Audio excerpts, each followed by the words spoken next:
தட்டைப்பயிறு சொரக்காய் குழம்பு வைக்க போகிறோம். தட்டைப்பயிறு வேக வச்சு எடுத்து வச்சுருக்கேன். சொரக்காய் குழம்பு எப்படி செய்யலாம் பார்க்கலாம். அதுக்கு ஒரு மசால் ரெடி பண்ணணும். கடாய் வச்சுக்கிடுங்க. சோம்பு போட்டுக்கிடுங்க. ஒரு பட்டை போட்டுக்கிடுங்க. சின்ன வெங்காயம் போட்டுக்கிடுங்க. பூண்டு போட்டுக்கிடுங்க.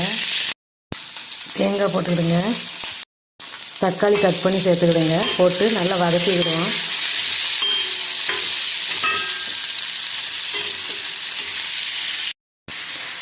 கால் ஸ்பூன் மஞ்சத்தூள், அரை ஸ்பூன் மிளகாத்தூள், ஒரு ஸ்பூன் மல்லித்தூள் போட்டு வதக்கிவிடுங்க.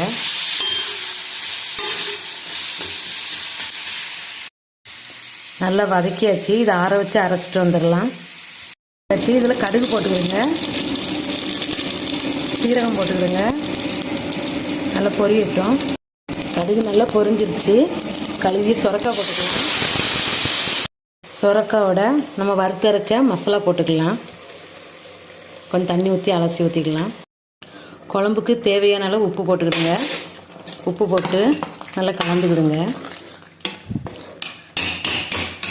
கலந்துட்டு ஒரு 3 விசில் வச்சு எடுத்துக்கலாம். 3 விசில் வச்சதுக்கப்புறம் பார்க்கலாம். காய்கறி விசில் வச்சு எடுத்தாச்சு. இனிதான் நம்ம வேக வச்ச தட்டைப்பயிறு சேர்க்கணும். கலந்துக்கிடுங்க.